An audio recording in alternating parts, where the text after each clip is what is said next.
క్రీస్తు వచ్చే వేళయైనది, సిద్ధపడవయ్యా. ఆత్మీయమైన యాత్రలో బాటసారివి నీవయ్యా. నీ దుఃఖ దినములను ఆనందముగా మార్చే దేవునితో, రాత్రి లేని లోకములో నిత్యము యేసుని వెలుగులో.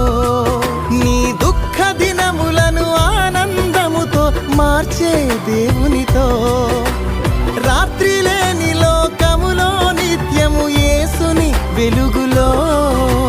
సంచరించుటకు నువ్వు సంతోషించుటకు, నూతనముగా జన్మించి నీతి వస్త్రమును ధరించుము. సంచరించుటకు నువ్వు సంతోషించుటకు, నూతనముగా జన్మించి నీతి